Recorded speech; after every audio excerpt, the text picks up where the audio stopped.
The Hunt Palmer Show. A magic beyond anything you could ever imagine. You are now listening to The Hunt Palmer Show. Brought to you by Sagrera Farms on 104.5 ESPN Baton Rouge. Locking down the middle of the day. You really think that's the best idea? Live from the Mercedes-Benz of Baton Rouge studio, this is Hunt Palmer. It's quite a piece of work. Welcome in. Hunt Palmer coming to you from the Mercedes-Benz of Baton Rouge studio downtown in the capital city on this Thursday. Means we're brought to you by Sagrera Farms, premium Angus beef.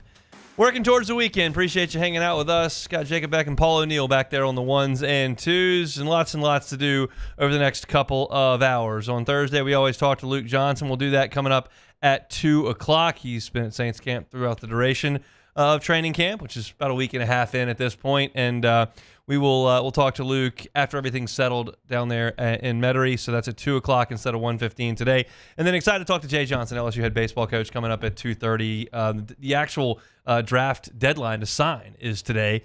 There's no drama left in LSU's respective signings. But I just kind of wanted, now that the dust has officially settled in about 4 hours, just want to chat with Coach Johnson about where he feels like the roster is, what the summer's looked like for him, and get a little bit of a look at fall. And then we will close the book on baseball for quite some time until they crank things back up in October for fall practice. So excited to talk to Jay Johnson at 2:30. Lots and lots to do. Let's get it started with our Genesis opening drive. It's time for Hunt's opening drive, presented by Genesis of Baton Rouge.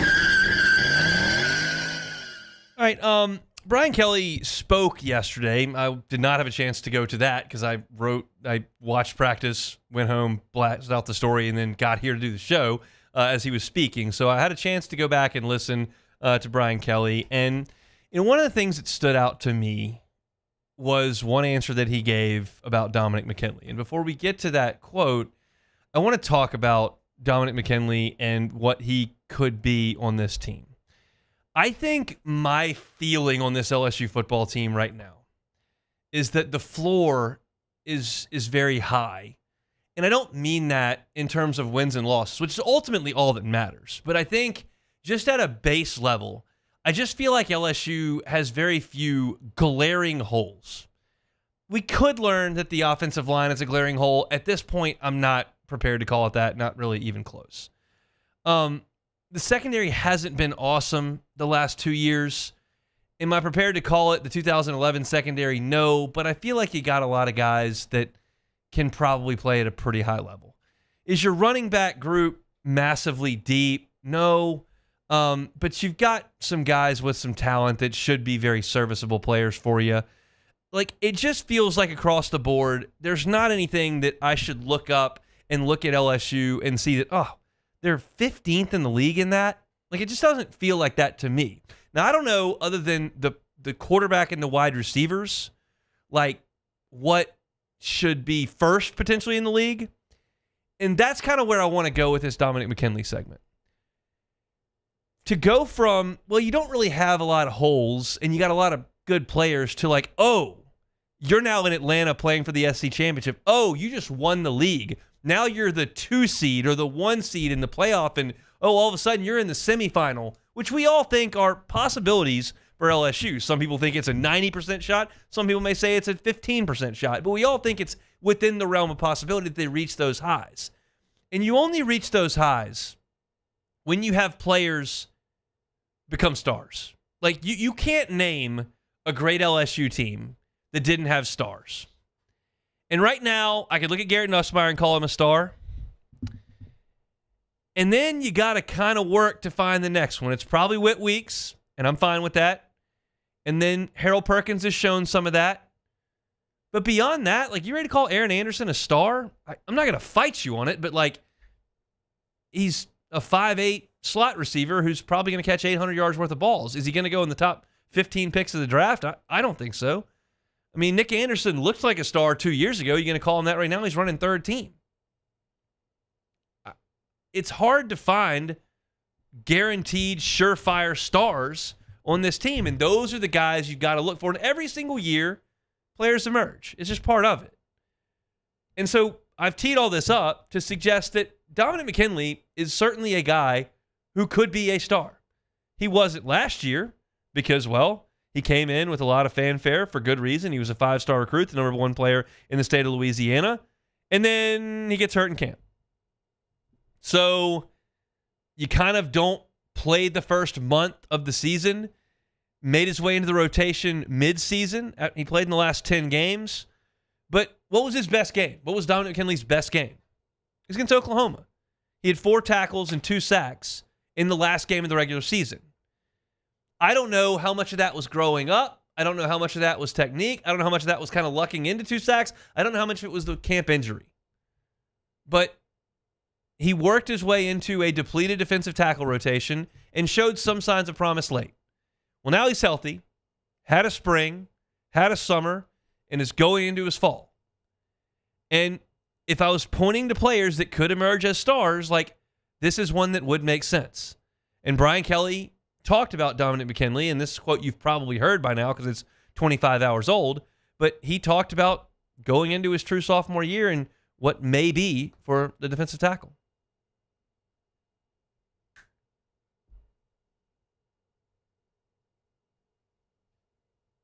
He's forced our athletic development staff, our training staff, athletic training and weight training. We ran out of weights for him to max squat. He was 650 pounds max squat. And so I just throw that out to you as how powerful he is. And he's such a great kid. He's so grounded. He wants to get better every single day. And he has elite strength and numbers from that perspective. So, yeah, he's going to play a major role in what we do. He's still learning. Coach Williams has got him with him right on his hip every day, but he's enjoyable to coach. And look, there are plenty of power lifters that can't stop a read option, okay? So squatting 650 pounds doesn't make you a great defensive tackle, but it helps. It helps. And you look at the guys on this team at defensive tackle, and you look at Jacoby and Guillory. He's never going to be a guy that it gets 6 sacks. He's a run stopper in the middle. Same goes with Sadir Mitchell. He's 350 pounds. You look at Bernard Gooden. Like, he's undersized. He's 285. You look at Ahmad Bro. Like, he was an edge player entering last season, and he's kind of gained weight to come down the tackle. Now, sometimes that works wonders. Brockers showed that. But McKinley is not built like any of those guys. He's the one guy that if you need him to be powerful enough to take on a guard in the SEC and stone him at the point of attack and hold the line of scrimmage, he can do that. He can do that likely better than Bernard Gooden can. Likely better than Ahmad Bro can. He's bigger and stronger. Now, he's got to use more leverage because he's taller, but the strength, he can do that. And he also has the agility that Sadir Mitchell and Jacoby and Guillory aren't really going to have. He's the one guy that's got really the whole toolbox at his disposal if he can, to use a bad cliche here, like unlock that toolbox. He didn't get a chance to last year, and freshman defensive tackles aren't supposed to come in and play a lot. But if you're looking at a guy that might break out and might become a star on this team as they raise the program one level and get to 10-2 or 11-1 and maybe get to the SC championship game, maybe get into the playoff at the 10 seed or whatever, and have a chance to go play for a national championship in the playoff. Somebody besides Garrett Nussmeier and Whit Weeks has got to be first team all-league. Somebody besides Garrett Nussmeier and Whit Weeks has got to make the All-American team. And there are a lot of guys on this roster that I don't know that have that kind of ceiling. They have a floor that's pretty high. I don't know if they've got that kind of ceiling. Dominic McKinley has that kind of ceiling. And I like to hear the fact that he's squatting 650 pounds. That's not the most important thing. But I also like, this is a little bit more important to me, even though it's not the be-all, end-all. We went out to practice yesterday, first day. He's running the first team. I like that. Better than him running with a third team. So clearly, they've evaluated over the course of a summer and determined that's a guy we probably want in there early. Because, and look, I've told you yesterday, and I'll tell you again today, like, we can't overreact to everything that we see on the first day of fall camp and no pads inside. But I do believe what Brian Kelly has said and the attitude of this team reflecting that, in that we got to be ready to go in week 1. Go watch the video of practice. You'll see the big screen up there that says 1-0. This is not a joke. It's not a talking point. This is something they're very focused on. And part of the stuff on the field that they are focusing on to try to go 1-0 is to settle on the depth chart more quickly this year to get those guys reps together. And if Dominic McKinley is on the first team the first day, that's a reasonable sign they think he might be on the first team when they decide who that is and get him working with the rest of the first team defense. So to me, as I sit here right now, it's still July for another hour and 50 minutes of this show. There's a long way to go. A lot of camp, inevitably bumps and bruises. Hopefully nothing more significant for that around the team, but that's part of it. So a lot of things can change. But right now, if I'm looking at that depth chart and I'm going, okay, where are my championship guys? Where are my guys that are stepping forward, becoming superstars? Maybe Dominic McKinley's that guy. And every single good LSU team has got dudes in the middle. I went through this list earlier this week when we talked about defensive tackles and defensive line. You talk about Chad Lavallee, Glenn Dorsey, Kyle Williams. Talking about Tyler Shelvin. Talking about Michael Brockers, Benny Logan. A lot of those guys were stars in the NFL. Some of them didn't make it as long in the NFL. But when they were in purple and gold and they were in the middle, they were a problem. McKinley may be that guy this year. That's our opening drive presented by Genesis of Baton Rouge. Thursday show is brought to you by Sagrera Farms Premium Angus Beef. Talk about a little bit more football when we come back. It's on Palmer Show. The Hunt Palmer Show.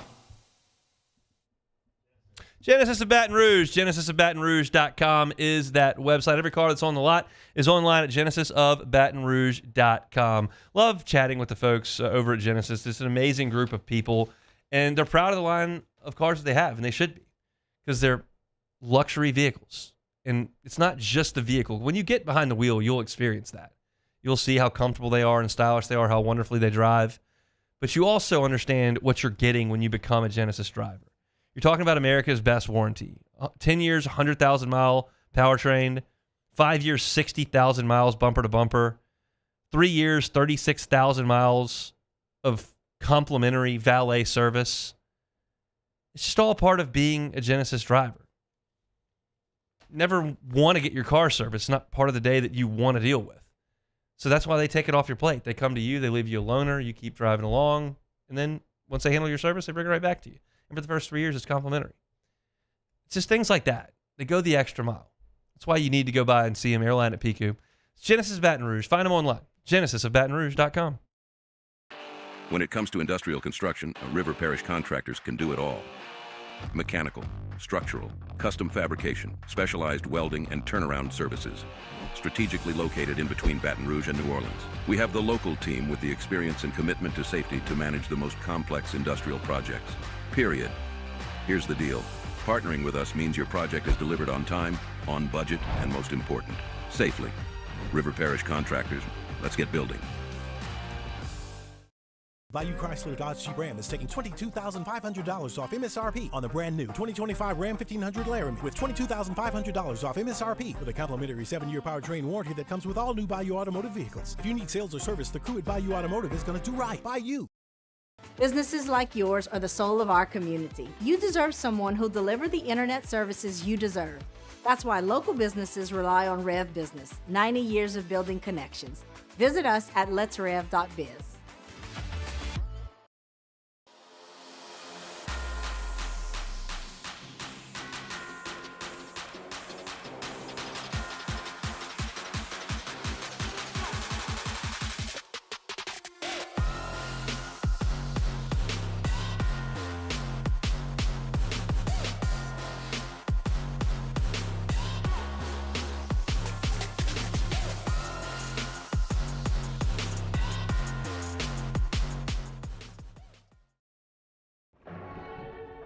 These are the luckiest ice cubes in the world. They could have been a thankless bed for an all-you-can-eat salad bar. But instead, they've been called upon to cradle and cool a crisp, refreshing Dos Equis. Looks like the lucky just got luckier. Dos Equis. At Luba Workers' Comp, our journey began over 30 years ago with a simple belief. Our clients come first. At Luva, our business has always been focused on people, not policies. Through every success and challenge, we've continued to grow because we've stayed true to our values, committed to providing you with genuine dependability. Because your well-being is more than a priority. It's our purpose.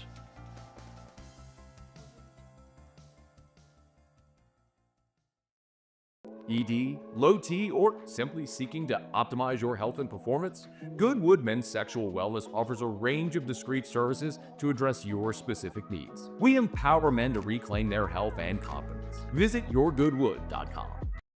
Today, we are shaping tomorrow. We are researching how extreme stress impacts the immune system, from trauma victims to athletes, and even us. You're listening to The Hunt Palmer Show, brought to you by Sagrera Farms.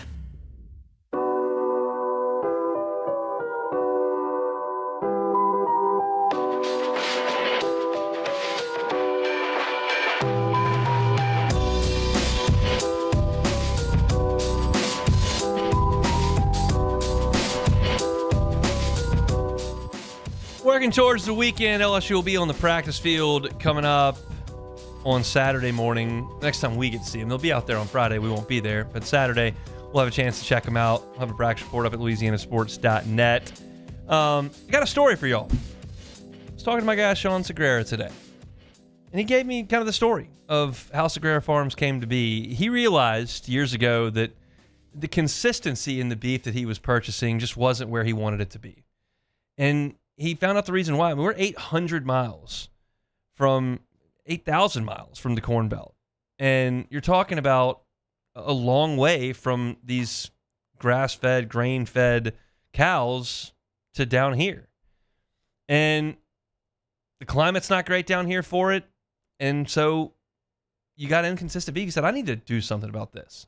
So he went and said, I'm going to do it myself. And he made some relationships, researched why and how this is done. And he's a fourth generation farmer. So it's like, all right, I can make this happen for me and my family. And that's what it was. It was a family project. He was going to raise cattle, raise great beef, and then have it for his family there. But out of that love and passion, a business was born. And so he went and retooled the entire factory, changed the technology that he worked with, sold all the animals off the farm, because he wanted to make sure that he could create the consistency that he needed. And he's been able to do that. He's been able to create a process with the technology that he's learned and the resources at his disposal to create prime Angus beef upwards of 95% of the time. And he's right up the road in Ethel, just outside of Baton Rouge. So if you're tired of the inconsistencies in the beef that you're eating and you want to know where that beef is from and know that it's not used with steroids and know that it's never improperly used with antibiotics and know that you're getting one DNA in the purchase that you make to either put in your freezer, well, Sagrera Farms is your answer. So contact my guy, Sean Sagrera. Make that phone call. Say, hey, Sean, I want to make sure that I've got the finest in beef, and I want to make sure that it's coming from right here just outside of Baton Rouge. So give him a call at 225-719-1723. Again, 225-719-1723. And get the best in beef for you and your family in your freezer quickly. Sagrera Farms, they bring you our Thursday shows each and every day. All right, let's talk some cornerbacks, because I wrote about it at louisianasports.net, and I'm fascinated by this position group in a big way. You all know that LSU's cornerback play, really the last, I could probably go back 4 years, has not been good enough. It just hasn't. And that's just been a slip from the standard that LSU had set, which was the best in the country over the course of about 15 years.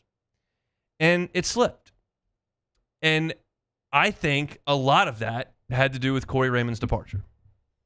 There are a lot of factors. You can talk about position coach hires. You can talk about name, image, and likeness. You can talk about what the state has done. You can talk about a lot of different things, but I know the result hasn't been good enough.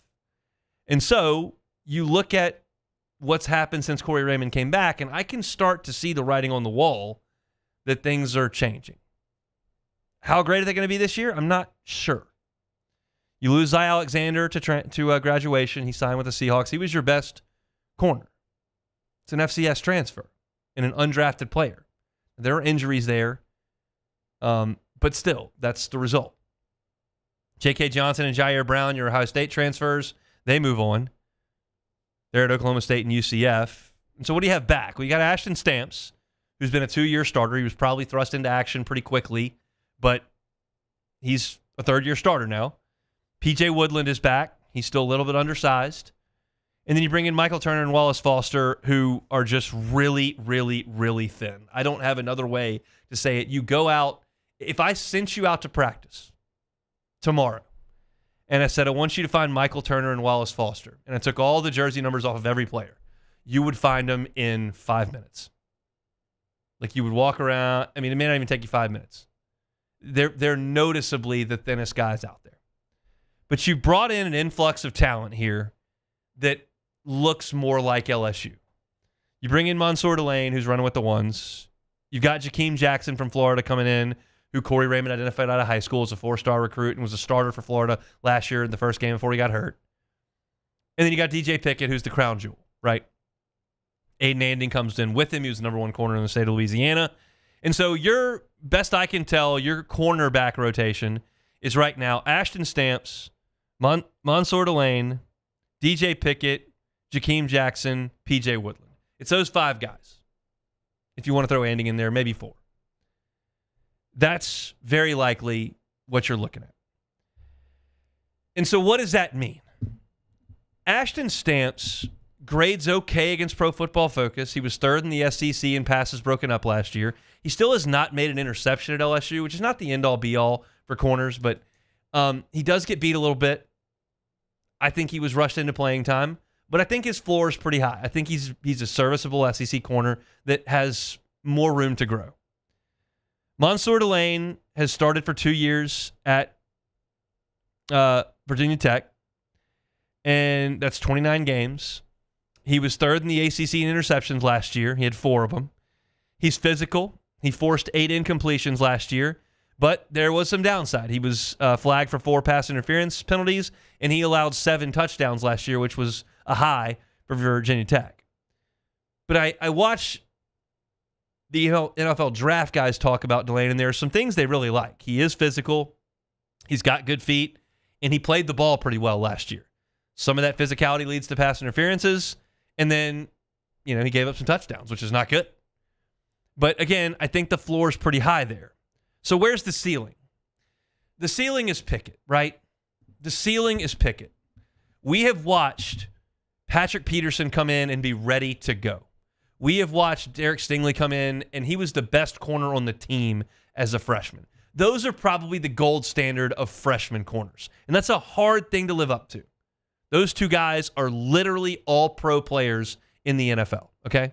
That's a hard bar to live up to. But if I just lowered the bar 1 rung and went to Tre'Davious White, who started 11 games his freshman year.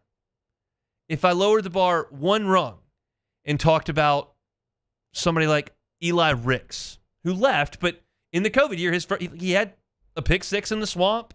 He was ready to play. He had a big play against Mississippi State when Stingley was hurt, or in the hospital, as it were. So they've had 5-star freshman corners come in and be ready to play. And that's the company that Pickett keeps on the recruiting trail. He is Peterson. He is Stingley. He is Trey White. He is Eli Ricks. Like, that's the type of recruit he was. So if he is a really good SEC corner right now, maybe that bumps Stamps into nickel. And you've got Delane and Pickett on the outside and Stamps in there at nickel playing in some of the coverage spots that, like, Burns or Ryan were in last year, and you've upgraded. That's the ceiling. If you can get to that, then all of a sudden you're starting to change the way that DBU looks. Last year, LSU's pass defense was not nearly good enough. I don't know that we paid enough attention to it. You were 10th in the SEC in passing yards allowed per game, and you were 12th in the SEC in completion percentage allowed. Now, 3rd down is a complicated statistic based on all the factors that go into it. How do you do on first and second down? What is your average line to gain on third down when you're on defense? Sometimes it's not the pass defense's fault because you've been giving up stuff on the ground and they're always in 3rd and 2 and you just get beat. But I will suggest that if you're 10th in the SEC in passing yards per game allowed, and if you're 12th in completion percentage allowed, it's not a coincidence that you're 14th in the league in third down conversions allowed. There were only 2 teams in the league worse than LSU in third down defense last year, Vanderbilt and Mississippi State, who is historically atrocious. So that's not nearly good enough. I know that we looked at last year's defense and thought, well, they've gotten a little bit better. But if you take out 2023 and you just evaluate 2024 for what it was defensively, it was miles below the standard. Miles below. So, yes, there was a stride made, and I'm not pinning that on Blake Baker. I'm not saying he did a bad job. Nothing of the sort. I'm not saying what LSU did last year is an indicator of what they're going to do this year. I think it's a brand new team, a brand new culture, a second-year coach with a little bit different staff. Like it's different. But it wasn't good last year. And the defensive backs were not good enough. And I called for that 2 years ago when Jordan Travis absolutely lit them up in Orlando, and I was worried about it last year against Lincoln Riley. And truth be told, the DBs held up for 2.5 quarters against USC last year. LSU was leading the game. USC was not really moving the ball. The defense was good for 2.5 quarters. The last quarter and a half, it was a disaster. Now, there was 2 acrobatic, ridiculous USC catches that are not really bad defense, but more spectacular stuff on the offense. But when LSU needed to either get a pass rush and knock the quarterback down, Miller Moss was up the entire second half, or cover somebody on the back end. They couldn't do it the last quarter and a half of the game. And that's how you have to win games. When you get a lead, you've got to rush the passer and cover somebody. And LSU couldn't do it last year when they needed to. So, to me, this is a big piece to getting back to who you are.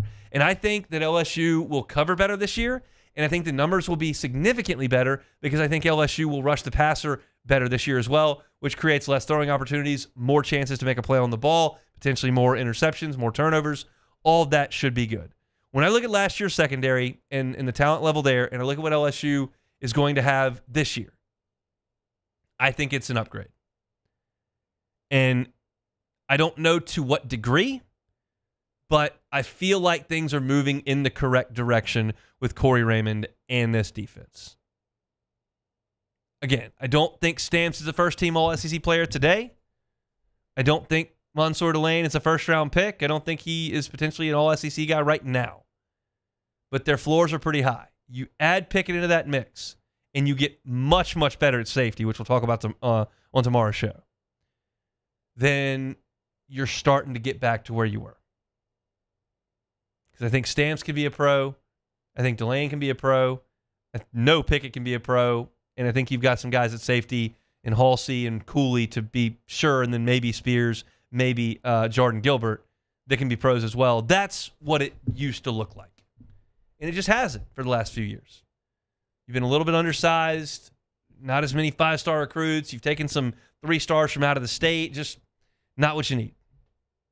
This looks closer. So I'm excited what Corey Raymond's group can do in 2025. I think the defensive backs are going to be much, much improved. Thursday show is brought to you by Sagrera Farms Premium Angus Beef.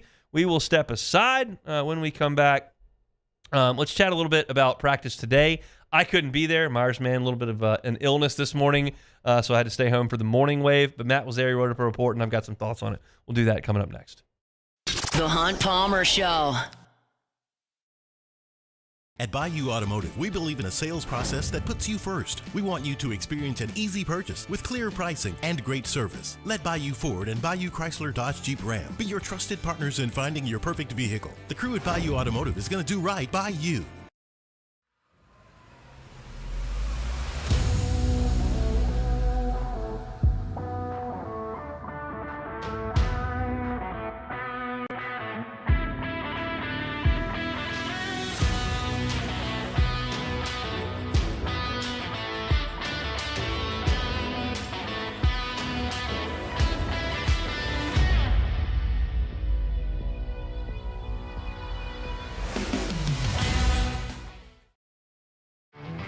There it is, the extra mile, on the border of expected and extraordinary for those willing to go further, like vans customized for work or play, with safety and tech to keep you connected, supported by a 5-star sales, service, and finance team, and backed by the 1-star you know. So go the extra mile. It's never crowded, because so few have what it takes to go there. Mercedes-Benz Vans. Hi, this is Beth Serena. Welcome to my pool.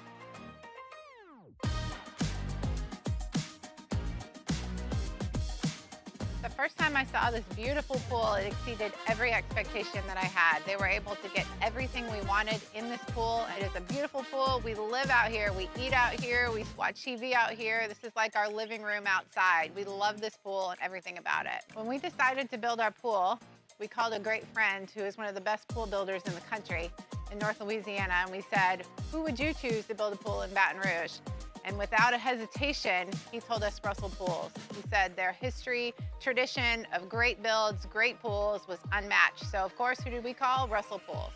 The advice I would give to anyone looking to build a pool is first call Russell Pools. They'll do an incredible job. It'll be incredibly organized. It'll be time efficient, and you will have your pool in no time.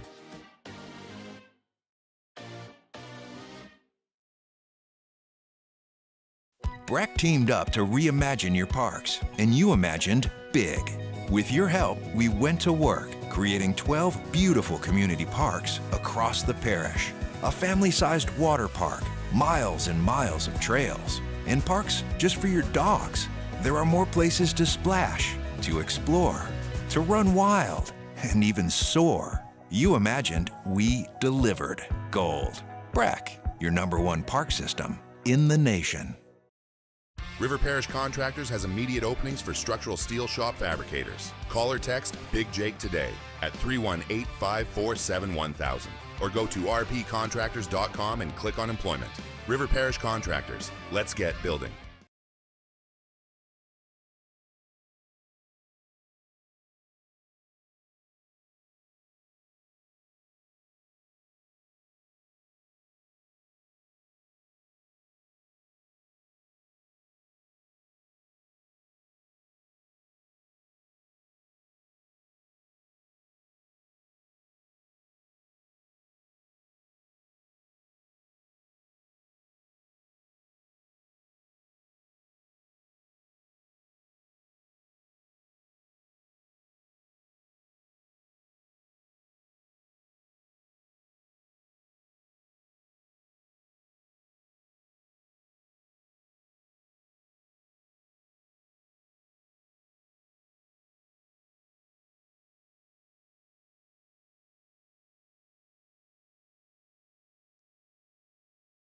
This is the Hunt Palmer Show, brought to you by Sagrera Farms.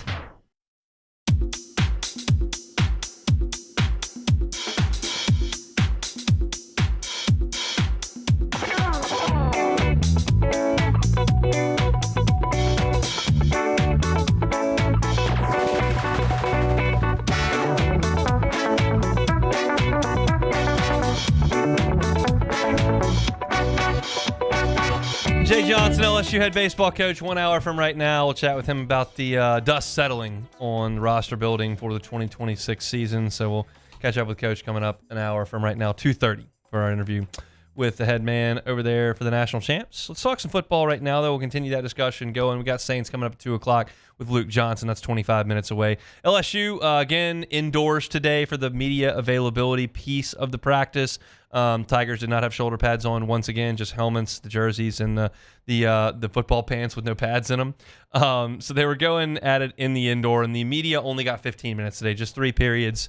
And the only thing you could really do at that point is kind of chart plays and take attendance. And Matt was there. I wasn't able to go. Myersman had a little bit of a fever last night that trickled into this morning. Daycare says no thanks to that, so Dad was home for the morning session. Got a story written and got my show prepped, but was not able to go out to practice. So Matt went for our station and wrote a report up that you can find for free on LouisianaSports.net. The only absence that Matt noted today was Aaron Anderson that was not there. I don't believe that's much of a concern until we find out that it is. oftentimes just something comes up at this point in camp, especially with veteran players, and they're excused. I have no frame of reference what that is whatsoever, but my concern level on it is zero until I'm told there needs to be some concern. There was also some concern apparently with field goal kicking. Damian Ramos missed from 28 and 48 yards. Apparently there was some disjointed special teams action today. My concern level on that, zero. Are you sure, though? Because, I mean, there were issues. I mean, last year was not as bad. But it's a brand new coaching staff on special teams. Brought in the special teams analyst from Grambling to come run it. You've got a guy in Ramos who's a fourth-year kicker. I don't have any concerns about that whatsoever in July. If they come out there against Clemson and there's 10 guys on the field goal team and they get 2 blocked like they did a couple years ago, I'll throw a panic attack. Today, not the case. In terms of accuracy, it's not a situation like I would be concerned if you didn't know who the kicker was going to be and they sent 2 guys out there and both of them were hooking balls way left and it just looked like, oh my gosh, there's a freshman that's going to be out there and we have no idea. Ramos has been one of the better kickers in LSU modern history. Not the best by any stretch, but he's fine, and my confidence level in him is high, so not too worried about that at all. And apparently Aaron Burrell looked pretty good kicking some long field goals, so that's a guy that's got a very exciting future in Baton Rouge because of the strength of his leg, but make no mistake, Ramos is the kicker at this point. Matt charted the offense's hurry-up drill with no defense on the field. Seen them do this a lot. They generally move it 5, 10, 15 yards at a time with no defense. And one of the first plays that Matt saw was a little screen completed to Bauer Sharp. And I believe that LSU is going to utilize the screen game significantly this year. Why do I say that? 1, we've seen it a lot. And 2, it helps your offensive line. Last year, teams could really try to rush the passer, and LSU was so good and so cohesive on the offensive line, they could mainly pick things up. I mean, South Carolina got home a couple times. A&M in the second half got loose. Bama forced a fumble. But, for the most part, Nussmeier was pretty well upright when he wanted to throw it. I don't think LSU can rely on that steadfastly entering the Clemson game. You're going to have a second and third pitch to deal with the pass rush. The fastball is, okay, come at us. We got an offensive line. But you need a change-up, the screen game. You need a breaking ball, the draw game.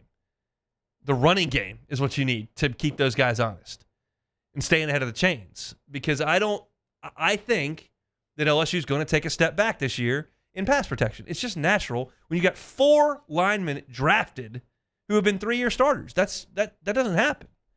So you're going to take a little bit of a step back there. But if you can keep teams honest with some of these wrinkles, Nussmeier's going to be fine. And I like the screen game to Bauer Sharp. Xavier Thomas caught a 35-yard touchdown, again, against no defense. But he's out there with the first team.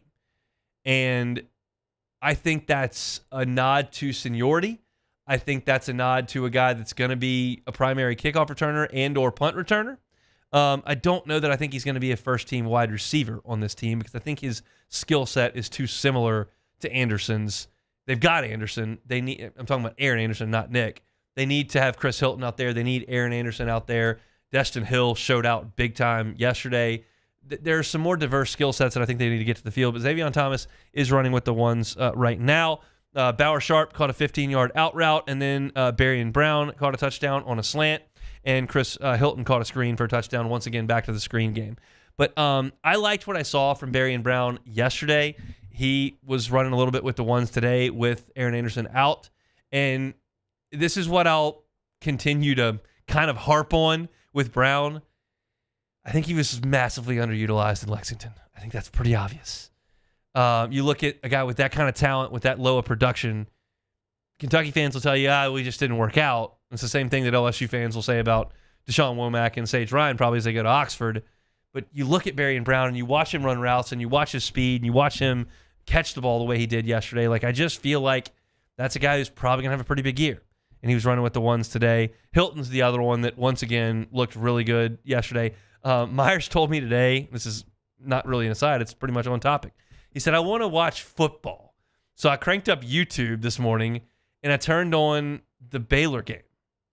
And if you don't recall, in the Baylor game, Hilton ran down the right sideline just right by a dude for a touchdown. I mean, like he was standing still, and Nussmeier laid it right in at the 2, and Hilton just walked in.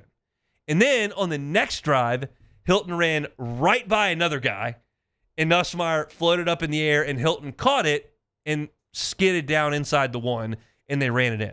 But like back-to-back possessions, Baylor had a DB that started his back pedal and then went to flip his hips, and Hilton was just gone. And I'm not here to tell you that Baylor is the 75 Bears or the next coming of DBU, but like it's pretty easy to watch that. And he did the same thing against Oklahoma a month earlier. And I know we've talked about this a lot, but it reinforced it to me today, having watched Hilton in person yesterday, had a big catch down the right sideline when we went outside. And then, coincidentally, Myers wanted to watch football, so I was like, well, what can I get out of you saying you want to watch football? I can put anything on YouTube. Maybe something I can do for work today. Let me watch the highlights of the Texas Bowl. Let's see if anything pops. And I remembered the touchdown offhand that Hilton caught. I didn't immediately recall that he caught one right down at the 1-yard line. Those games can get a little bit hectic when I'm not in Tiger Stadium because I'm in the bowels of Tiger Stadium in the radio studio, and I'm listening to the game, and I'm also writing for .net, and then got the highlights, and I'm getting ready for a post-game show, and there's a lot that goes on in there, and there's a lot of notes that are involved, and I don't have my notes from that game in front of me. So at that point, it was a nice memory jog to see that. And I see on Matt's practice report, hey, Chris Hilton, screen pass for touchdown. I'm going, they're going to be able to use him in a lot of different ways. Hilton also, and I forgot to bring this up, in that game, caught a little slant-ish route. It was longer developing than a slant, but Nussmeier was under a little pressure, and he kind of sidearmed it. And Hilton caught it on the run going towards the middle of the field. He looked like he was in fast forward, and all the Baylor guys were on play. I mean, he just zoomed right up the middle of the field, and it took 3 guys converging at the next level to slow him down. But when he was on the same level as guys that were trying to cover him, he ran right by them. He's going to be explosive. He's going to be a problem for other teams. Juwan Johnson took the first rep at quarterback for the second team and handed off to Caleb Jackson. I mentioned this yesterday, but he's not in a no-contact jersey. That's of note, and I think they're working a package for him in the running game. Michael Van Buren came in, threw a 35-yarder to Jelani Watkins. Then Destin Hill made a catch on a quick slant. Van Buren overthrew Kyle Parker. And then Colin Hurley came in and threw a tight end screen to Donovan Green.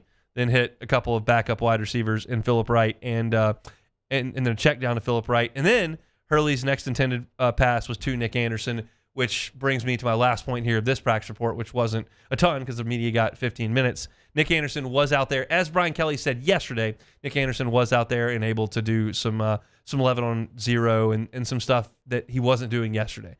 I did not like going out to practice yesterday and seeing Nick Anderson holding his receiver gloves when the team was going through drills. But Brian Kelly cleared that up right after practice yesterday. Said, look, concussion protocol from a car accident. It's on his last day. He's going to be fine. He'll be with us tomorrow. And he was tomorrow, which is today. So good stuff there from Matt. If you want to read that practice report, it's up at louisianasports.net. We do not have access tomorrow to practice. They will do that behind closed doors. But Saturday, we get the whole thing. So clearly we want to have a show on Saturday. But if you want Saturday's practice report for free, you can check it out when that's done, probably around noon at louisianasports.net, where we've got all your practice reports, as well as Saints reports. And we'll talk Saints coming up with Luke Johnson, who was at Saints camp today. It was interesting to watch the Saints today because they let the reporters tweet during practice. What a novel concept.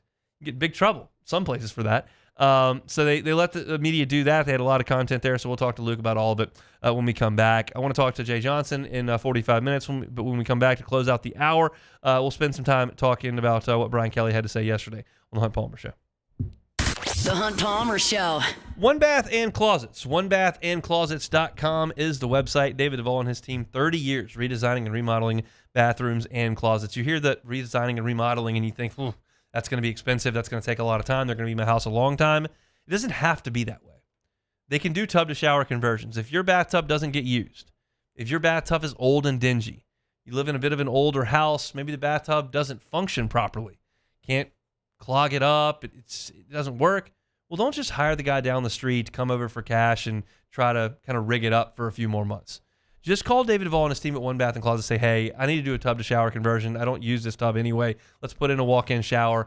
Changes the entire aesthetic of your bathroom. Changes the functionality of your bathroom. You spend a lot of time in there in the mornings and in the evenings. Just dress it up a little bit. It's One Bath and Closets. You can get that free consultation online at onebathandclosets.com. David promises one thing. He's going to do it right the first time and leave the competition behind. It's One Bath and Closets. Find him online at onebathandclosets.com.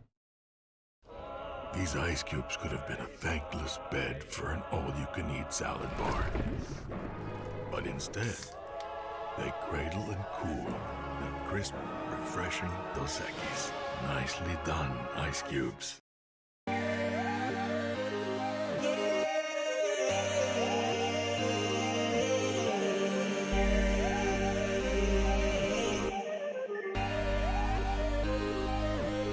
You gotta believe in a dream.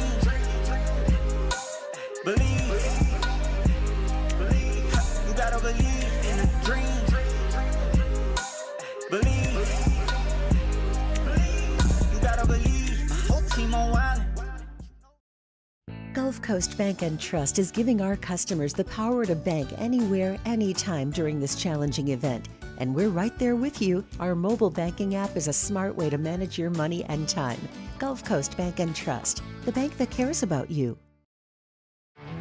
There it is, the extra mile, on the border of expected and extraordinary, for those willing to go further, like vans customized for work or play, with safety and tech to keep you connected, supported by a 5-star sales, service, and finance team, and backed by the 1-star you know. So go the extra mile. It's never crowded, because so few have what it takes to go there. Mercedes-Benz Vans. At Sunshine, we know what you see when you look at your land. Where others may see dirt, you see the foundation you've built your life on. This, it's hallowed ground. It's past, present, and future. We're proud to provide quality John Deere equipment to help you maintain the land you love. Check out our current promotions and learn more about what it means to be powered by sunshine at sunequip.com. When it comes to choosing energy for your family and your home, make the smart choice with natural gas. You can count on efficient and affordable natural gas to keep you comfortable and reduce your environmental impact to help protect our planet. Together, we're fueling our energy future. Atmos Energy. We're Rev Business, a local provider with nearly 90 years of experience. So when it comes to business in Louisiana, we know that personalized service is key. And we're here to go the extra mile with all fiber solutions that deliver what every business needs: reliability and quality. We're not just providers. We're the local team dedicated to helping you succeed. True partnerships are homegrown. Rev Business, internet, phone, and managed services. Visit us at letsrev.biz. Family owned and community driven. Service Chevrolet Cadillac, a legacy you can trust since 1972. You're listening to The Hunt Palmer Show, brought to you by Sagrera Farms.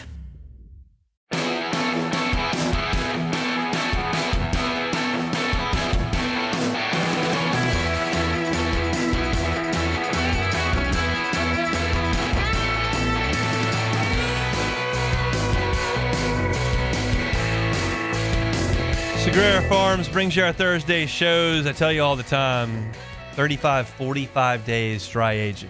I mean, technically Sean could do 7 days or 11 days, but that's not the process. That doesn't produce the best result. It's going to be 35 or 45. So we know when those animals are going to be ready. And we're talking about animals that are 10.2%, 16%, 3 of them that are 12% that are going to be ready and hit the market in the next couple of weeks.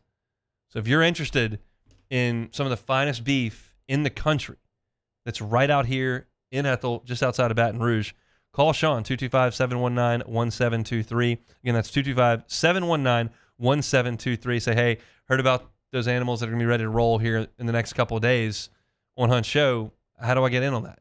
Sean will help you out. It's Sagrera Farms. They bring you our Thursday shows each and every week.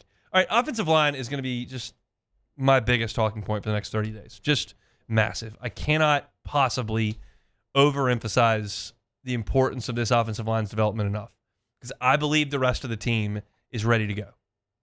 And I just don't know about the offensive line. So yesterday, Brian Kelly was asked, like, hey, tell me what you think about the offensive line and how it's shaking out, because we did see yesterday the shake that we thought we were going to see with Braylon Moore playing center and DJ Chester at left guard? Well, we're still competing for positions. You saw what we did. Braylon Moore moved into the center position. DJ Chester moved to left guard, so you guys can figure that one out. But DJ is going to compete with Paul. And on the right side, Josh is going to compete with Colin Eccles. That's competition. Karis Kern is going to push Tyree. Bordelon's going to push Weston Davis. Those are pretty much, what you should be seeing and, how that will move. There'll be some times that maybe DJ, slides in at center. We got a guy that played 13 games at center. Let's keep him sharp. So I think you'll see some moving around there, but there's competitive battles right now. We have to evaluate them as a group of 5, and then individually, who makes up that best 5. I think they need to have competition. They need to push those guys. They need to have the most disciplined, physical, productive camp that Brad Davis and Brian Kelly can possibly put them through, because the importance of their level of play Labor Day weekend is just paramount. It's paramount. If they can go out there and hold their own, LSU's got a great chance to win. If LSU doesn't win that game, I think it is likely the reason is LSU could not block Clemson. And while you can say what you will about LSU's offensive line last year and their ability in the ground game. I was talking to my friends at ESPN Southwest Louisiana today, and I mentioned that you could make the argument Will Campbell is the best offensive lineman in LSU history. I don't know that I would, but it's an easy argument to make. He was a 5-star recruit, a top 20 player in the country. He was the left tackle 2 weeks into his first spring. He started every game at left tackle. He was a first-team freshman All-American. He was an All-American. He was a top 10 pick in the draft, top 5 pick in the draft. Like, you can make that case. And so somebody's got to take his place. And that's a big deal. And that somebody right now is Tyree Adams. And I find it hard to believe that you're not taking a step back there between Will Campbell, who's a 3-year starter and a top 5 pick in the draft and an All-American, to Tyree Adams, who's started 1 game. And so Brian Kelly was asked about Tyree Adams.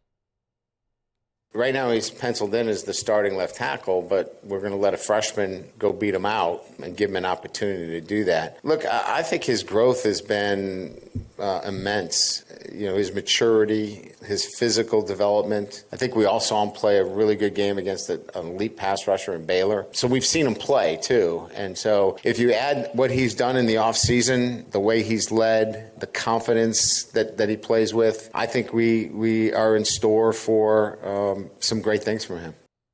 That would be very good. And I will say, the Baylor game does give me confidence in the next generation of offensive linemen, because all you saw from that game from the drafted guys was Miles Frazier out at tackle.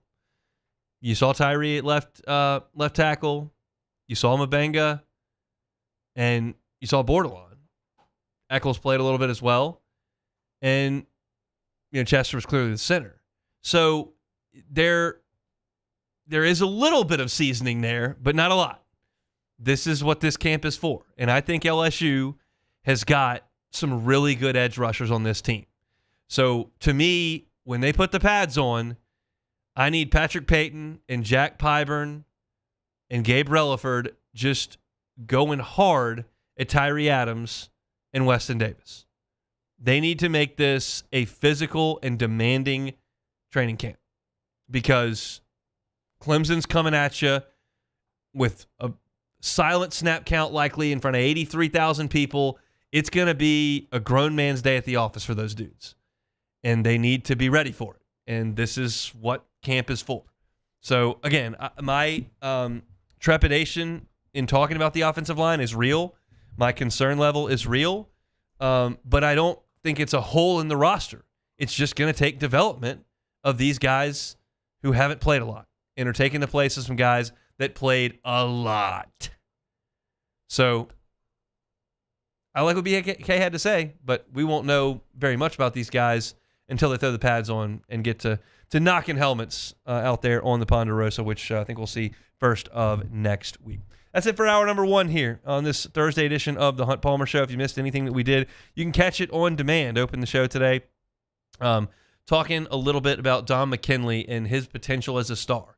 That'll be up at Hunt on LSU, wherever you find your sound, of course, on YouTube. Talked about LSU's corners as well. If you'd like to read about them, there's a story up at louisianasports.net. Details kind of my thoughts on the entire depth chart there. But also went through it here. And you can find that at Hunt on LSU as well. Matt had a practice report at 1:30. And so to sum it up, the entire first hour we spent on nothing but LSU football. And it's that kind of year, that time of year. So we'll do a little bit more LSU football later on in hour number 2. But we have a ton to do in hour number 2. We're going to talk to Luke Johnson coming up after Sports Center. Luke has been at Saints camp for the duration, was out there today, had a chance to update as practice went forward today. So we'll talk to Luke coming up in 5 minutes. And then Jay Johnson, LSU head baseball coach, coming up in 35 minutes. We'll get a look at what this roster now looks like as he spent the entire month of July putting it all together. Don't go anywhere. We'll pause for Sports Center and come back. Hour number 2 of this Thursday edition of the Hunt Palmer Show.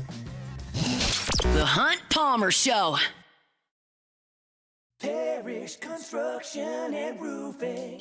This is Coach Kim Mulkey. Go to parishbuilt.com for all of your roofing needs. From your hometown, parishbuilt.com. Looking for the ultimate game day experience? Come to the Queen Casino in Baton Rouge. Savor game day platters and snacks, plus drink specials at 1717 Kitchen and Cocktail. So come out for game day and let our team make you the MVP. The Queen Casino, where every moment is a win. At Bayou Automotive, we believe in a sales process that puts you first. We want you to experience an easy purchase with clear pricing and great service. Let Bayou Ford and Bayou Chrysler Dodge Jeep Ram be your trusted partners in finding your perfect vehicle. The crew at Bayou Automotive is going to do right by you. The Windsor Senior Living Community in Mandeville, Louisiana is a beautiful, vibrant apartment community geared towards seniors. They are nestled right in the heart of Mandeville, where seniors live a more carefree lifestyle in spacious apartments with the peace of mind that comes from having a little extra help. Call the Windsor at 985-624-8040 to schedule a lunch and tour. Come see how the Windsor can be your passport to peace of mind. Men, age is just a number. Don't let it dictate how you feel. Goodwood Men's Sexual Wellness has anti-aging services that can help you look and feel your best. Visit yourgoodwood.com and discover a renewed sense of vitality. At Ochsner, we know healing is a team sport. That's why we've partnered with world-renowned orthopedic surgeon Dr. James Andrews to create the Ochsner Andrews Orthopedics and Sports Medicine Institute. Whether you're a professional athlete or a weekend warrior, our team of specialists are dedicated to getting you back in the game. So whatever your reasons are for reaching your personal best, we've only got one. You. Ochsner Andrews Institute. Long live you. We typically think of stress as being bad for us. At Our Lady of the Lake and LSU, we are researching how certain types of stress, such as exercise, can be good for our immune health. By studying people under extreme stress, such as athletes, astronauts, service members, and first responders, we're learning how to improve the immune health of everyone. That's the power of research. That's the impact of champions. Together, we roar. At Sunshine, we know what you see when you look at your land. Where others may see dirt, you see the foundation you've built your life on. This, it's hallowed ground. It's past, present, and future. We're proud to provide quality John Deere equipment to help you maintain the land you love. Check out our current promotions and learn more about what it means to be powered by sunshine at sunequip.com. These are the luckiest ice cubes in the world. They could have been a thankless bed for an all-you-can-eat salad bar. But instead, they've been called upon to cradle and cool a crisp, refreshing Dos Equis. Looks like the lucky just got luckier. Dos Equis. At Atmos Energy, our Smart Choice solutions help customers save energy and emissions with rebates up to $500 off high-efficiency natural gas appliances, smart thermostats, and weatherization upgrades. Together, we're fueling our energy future.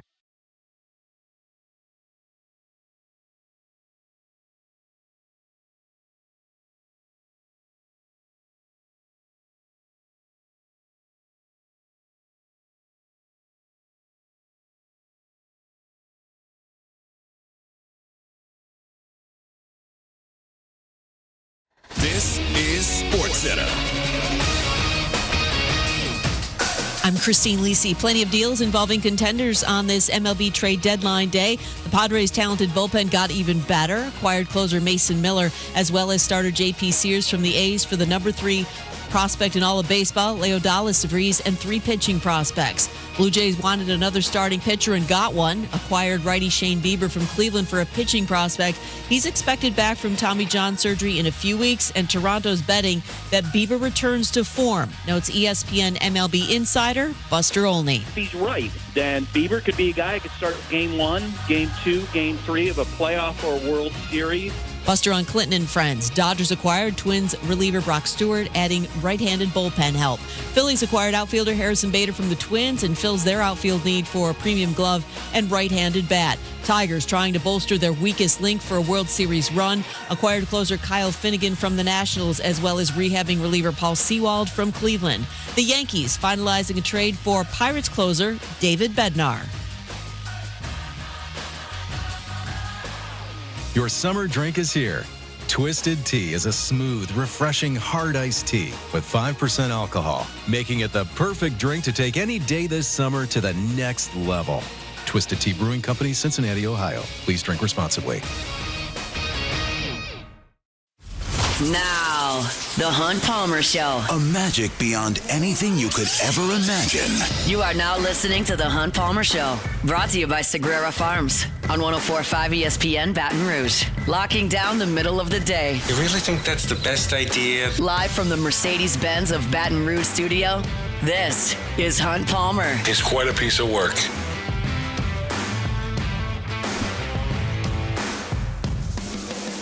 Off and running hour 2. Thursday edition of the Hunt Palmer Show, presented by Sagrera Farms Premium Angus Beef. Jay Johnson with us in 30 minutes. Let's talk some Saints football. Luke Johnson, NOLA.com, and The Advocate. Been there the entirety of the first week and a half of Saints training camp. Good enough to give us a little time on the Jim's Firearms Hotline. Luke, how are you? I'm doing great, man. Thanks for having me on. It is our pleasure. Sound like a pretty good day for Jake Haener today. What can you tell us? Yeah, honestly, out of the 3 quarterbacks, I thought, look, he was running the third-team offense, right? And he's going up against 13 guys, but he's also playing with 13 guys. And I thought he just had really nice command of the offense today. He was the only one out of the 3 who led a scoring drive on a 2-minute drill to close practice out. And within that, he made some just really great throws. I still have maybe this is just like my own biases coming in. I still have a hard time seeing him win the job, but he's not just going away, he does some really nice things. I want to see it in games. We haven't seen it in games yet, but there's some stuff that he does that makes you go okay, he's an NFL quarterback. And today was one of those days. There was a throw to Dante Pettis. It was a gotta have it play, 3rd and long. And he fit it between 3 defenders, perfectly layered ball, where only Pettis could have made the catch, and he did. And that's the stuff you see out of Jake. He's for lack of a better term, he's I hate saying this. Dennis Allen always said it, but he's got moxie, man. He loves being in this setting, and he does it well. Well, Dennis Allen reference never hurt anybody. Well, I shouldn't say that. Never hurt anybody. Yeah. Let's see. So, is Haener just the third guy at this point? I mean, I realize that you've kind of alluded to that, but it feels like the other 2 are taking the majority of the important reps. Is that a misread from far away? No, I think today notwithstanding, where Shuck didn't really get much because when he did have reps, he didn't do much with them. Haener's been running about getting about half as many reps as the other guys. So I still think to this point in camp, Spencer Rattler's ahead of Jake Haener, and I just would have a hard time seeing them take the number 40 pick and have him be the inactive guy on game day. That's just it's hard to envision that being a scenario. He feels pretty, to me, locked in as a number 3. But again, I mean, we're 8 practices into this, and I think there's just a lot of time for things to change. I think if you're just like going off of who's looked the best through 8 practices, to me, it's been in order: Spencer Rattler, Jake Haener, and Tyler Shuck. There's a lot of time for that to change. Tyler, like a light bulb could click on for Shuck. When he gets a little bit more experienced with the speed and the offense, it's looking great. And Rattler could have a couple bad days in a row, and Jake could fall off. Like anything could happen. But through 8 days, I think that's kind of where it plays out to me. What has Tyler Shuck struggled with the most? Well, today it was pressure, which is concerning because that's kind of exactly the knock on him coming out of Louisville. And when he had pressure in his face, his play kind of crumbled sometimes. And credit to Brandon Staley, like he was bringing it against everybody. Like every one of those quarterbacks is having to navigate a crowded pocket, collapsed pocket, guys coming off the edge from who knows where.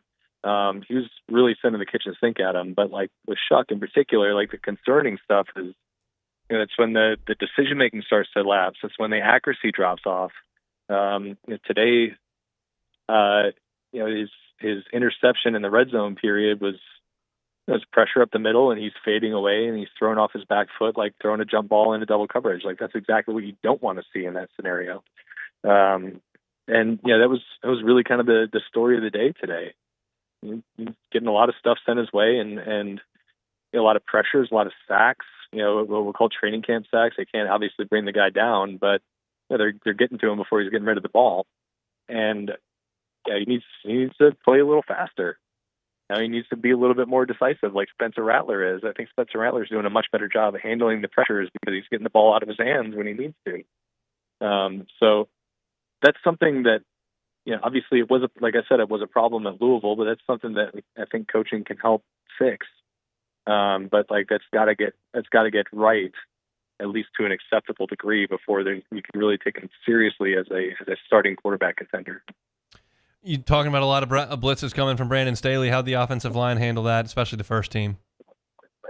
I thought the first team did okay with it. Still a couple got through, and it's I think to be expected. They've only been in pads for 3-4 days, and only 2 of these guys are playing the positions they played last year. It's also like this is also a lot of new stuff that Eric McCoy is having to pick up as it's the guy who's calling the protections. But like I think that group is still, to me, playing at a pretty high level. It's once you get behind that first group that I think things start to look a little bit more shaky, which is probably the question for the other 31 NFL teams too. Like offensive line depth is really, really hard to find. But the first team I think is good. I think they're going to be a strength of the team and like kind of a floor setter for the offense as long as the quarterback play is just halfway decent behind them. So I feel good about them. Even with some of the pressures coming through today, I think they're in a good spot. With Juwan Johnson being nicked up, although it's a short-term deal, like is tight end depth a concern right now? Yes and no, because I don't know how long we're going to go into the season without Foster Moreau and Taysom Hill. I think just getting one of those guys back would make me feel pretty good about it because I think they're this offseason signing of Jack Stoll's been kind of low key a good one. He's shown a little bit as a receiver that he hasn't really had an opportunity to show throughout his career, and he comes in here known as a blocking tight end, and he's done really well in that. So, their rookie I think has a long way to go, Maliki Matavao. So like if they have to go into a season knowing that let's say Foster's not going to be back till week 5. And Juwan's been nicked up throughout training camp. Like let's just say that's the scenario. Then I'd feel a little uneasy about that. But like I don't know if that's going to be the case. Like I feel like there's a good chance that Foster's back early in the season. Obviously they're going to have to take it slowly because he didn't have a training camp or much of one. And there's always like a little bit of uneasiness when you got one guy out already and you don't know what the situation is going to be if another guy goes down. But like, I think in terms of the big picture, looking at the season as a whole, I think I feel okay about it. I'd feel better if they had Noah Fant, but he's like, I think I'd rather go play with Joe Burrow, which like, I don't blame him for that. So, but it's not something that to me is like a really big concern. I think I'm more concerned about like the best 5 receivers in this training camp are like all guys who are 6 foot or less and 190 pounds or less. Yeah. Like we haven't seen anything really that makes me feel good about like Bub Means or Cedric Wilson, who are the only guys in this team who have like any sort of size at the receiver position. That's something that's a concern for me. Do you think they can address that? I mean, we've talked about it before, and clock's ticking, and then we'll see cuts, and maybe there's something there. But like, what do you think? There's a way they can address that? Yeah, I mean, probably, but it's tough to see where it is right now. Like, I'd have a hard time seeing like Keenan Allen signing here. Like, he's at the tail end of his career. He's never played in the Super Bowl. Like, I imagine he wants to play for a contender, and the Saints just, frankly, aren't that right now. Even though, like, I've been like subtly impressed by what they've done so far. I think that that's like a tough move for a veteran, like an established veteran, a Pro Bowler to make at this stage of his career. And I don't know, outside of him, like, yeah, I think I'd say the same thing about somebody like Amari Cooper, who's not really that mold of player anyways. So it really just kind of depends on what becomes available out there. Maybe there's like, maybe there's somebody. You look at the Packers, for instance; they've got about 20 receivers on their team right now. But maybe they'd be willing to trade somebody. But then you're looking at guys who are coming up on contracts. Somebody like Romeo Doubs would probably really help. But and you're trading him and probably having to sign him to an extension. Do you want to do that? I don't know. It's been a weak spot throughout the offseason. I think it's going to continue being a weak spot unless something kind of unexpected happens. Last one, somebody that we haven't talked about here that has caught your eye in the first week and a half of camp. Is there somebody that comes to mind? Yeah, I think 3 guys, and they're all defensive players who I think have really jumped to me. I think Kool-Aid McKinstry is really on the verge of a really next year here.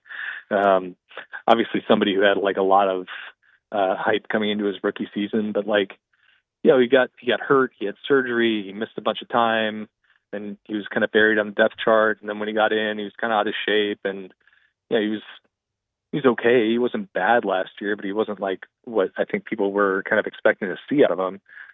We've seen what we've expected to see this year. He's in good shape. He's making plays on the ball. He's extremely confident. He's talking trash on like every play. I think they got a dude in him. I think I've really liked what I've seen out of Quincy Riley in spurts, especially somebody who can make a play on the ball. It's something he did really well at Louisville, and I think it's translated to the pro game, which is exciting if you're Brandon Staley. I don't know if he's going to be a starter. I think he still opens the season as like the number 4 kind of dime corner, but I do like what I've seen out of him. And then Danny Stutzman, the rookie linebacker. Again, another guy who I don't really see like a path to the starting lineup for him. But I think that the stuff he's shown makes me feel like they got a good player in him. And if for whatever reason they need linebacker depth because if DeMario goes down or Pete Werner goes down, he'll be able to help them this year. And especially with DeMario getting where he is in age, I think somebody who could be a potential like building block for this team in the future. Podcast, practice reports, feature stories, all there at NOLA.com, and the Advocate. Luke Johnson's all over it. He's with us every Thursday. Luke, we appreciate some time, man. My pleasure, man. Talk to you later. Sounds good. @by Luke Johnson on Twitter, where you can find him. Appreciate breakdown of the black and gold. That's encouraging with the DBs. That was Dennis Allen's baby. We had a whole segment on it yesterday. That's a group that they've invested a little bit in, that they need a positive return on because there are some young players there that have real potential and don't cost a ton. And that's step 1 to getting this thing figured out, is if you can get some good players that are under team control, and they got some at offensive line and corner, and they need to hit. They just need to. There are issues at wide receiver. There may be issues at quarterback. There may be issues elsewhere, but the corners and the offensive line need to be hits. So we'll see if that is the case as they move throughout training camp. Really surprised that he didn't give us anything with the Brewers taking 2 out of 3 on the Cubs. I didn't give him a chance. Well, just he went could straight into take Saints talk. After you said, "Hey, Luke, how you doing?" He said, "Oh, I'm doing really well." After the Brewers, took 2 out of 3 against the Cubs. I've already forgotten about it. Yeah, 1-game lead. Although I will say this: the Cubs aren't getting anybody. There's 2.5 hours left. Our double and AAA teams are going to be damn good. I'll tell you that, because they're not losing any of their good players at the current juncture, and the Cubs aren't adding any of the big league teams. So that's a sad state of affairs, but I guess we'll talk about that at a different time, different place. We'll talk some baseball with Jay Johnson in a more positive light with the LSU team coming up in 15 minutes. We'll switch back to LSU football when we come back. The Hunt Palmer Show. Genesis of Baton Rouge, genesisofbatonrouge.com. Stop by the dealership. I told you this, like when I was in insurance for 7 years, I worked with car dealers all over the state. And I have not been in a more impressive facility than the one that Genesis of Baton Rouge occupies Airline at PQ. From the energy in there, the vibes, like I'm not suggesting you need to go hang out in a car dealership. That's a ridiculous thing to say. But if you are getting some service done and you want to get some work done, they've got an amazing space to do it. They've got it partitioned off. It's quiet. The Wi-Fi is great. They've got free snacks and an amazing coffee machine, and it's clean and it's comfortable. I've been in a lot of service aisles. That's as clean as a service aisle I've ever seen. And everywhere that you sit and everywhere that you go is climate controlled. So you don't have to worry about just sweating bullets in July and August. They go the extra mile at Genesis. That's part of the experience. I tell you every day about how awesome the line of vehicles is, and it is. They've got sedans all the way up to SUVs. And they're all IHA top safety picks, and they're all luxurious, and they're all wonderful. But there's another piece to the puzzle that's the people you work with and the way where you get your car serviced and the people that you deal with on a day-to-day basis with your vehicle. It's awesome at Genesis of Baton Rouge. So go by and see them. Airline at PQ. They're across from Women's Hospital. It's Genesis of Baton Rouge. You can start your car buying journey today at genesisofbatonrouge.com.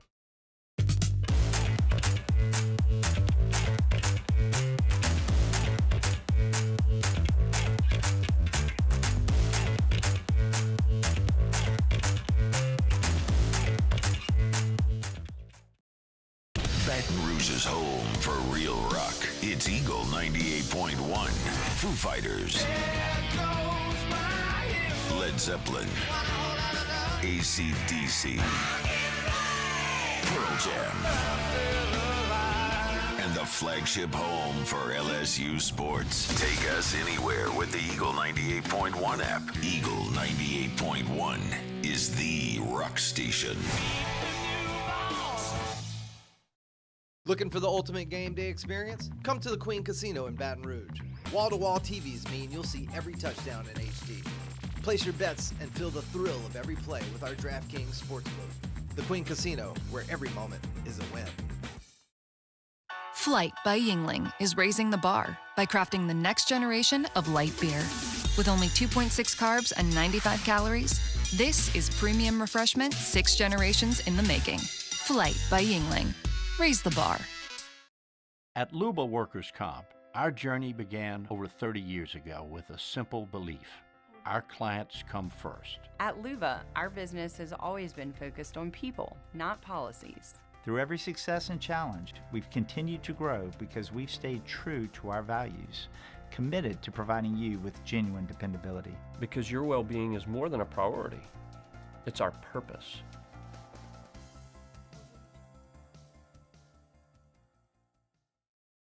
ED, low T, or simply seeking to optimize your health and performance? Goodwood Men's Sexual Wellness offers a range of discreet services to address your specific needs. We empower men to reclaim their health and confidence. Visit yourgoodwood.com. Today, we are shaping tomorrow. We are researching how extreme stress impacts the immune system, from trauma victims to athletes and even astronauts. Our work is leading the way in sepsis treatment, saving countless lives. We're unlocking the mind with music in exciting new ways. Our Lady of the Lake Health and LSU are improving the health of our state. That's the impact of champions. Imagine the impact we'll have on the future. Together, we roar. Gulf Coast Office Products is a nationally recognized Savin office equipment dealer based right here in Louisiana. Over 100 employees strong, Gulf Coast has the boots on the ground to support all vertical markets, from education, engineering, legal, and finance. With the latest in office technology, from desktop to production segment units, Gulf Coast and Savin have the perfect fit for you. Call 225-756-2644. That's 7. This is the Hunt Palmer Show, brought to you by Sagrera Farms.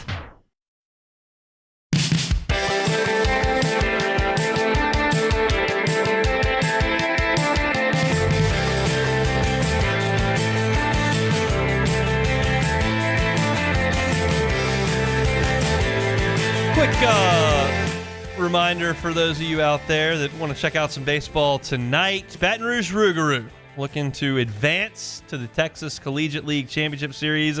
Lost last night at Acadiana to the Cade Cutters, 3-2. Solo home run in the bottom of the ninth won it. But the Rougarou did win game one, 5-4. So the decisive game is tonight, 7 o'clock at the Gold Mine, Pete Goolsby Field. Gates open at 6 o'clock, and if nothing that I've just told you is just really pushing you to go watch the game, okay, but how about this? 2-for-1 beers. Thirsty Thursday, 2-for-1 cold pops out at Pete Goolsby Field. If you want to watch some baseball, they'll be playing for some high stakes tonight. And it should be some high-level stuff, so you can go check that out at the Gold Mine, 2-for-1 beers. Gates open at 6 o'clock there in just a few miles from us here in downtown Baton Rouge. All right, let's talk wide receivers. I'm not going to spend a ton of time on this because we have talked a lot about them, but I feel like Brian Kelly talking about the wide receivers is a little bit more interesting than me talking about them, which I've been doing for the last 2 weeks. And he talked about the depth in this wide receiver unit, which is really obvious when you go watch, and Brian Kelly spoke to that.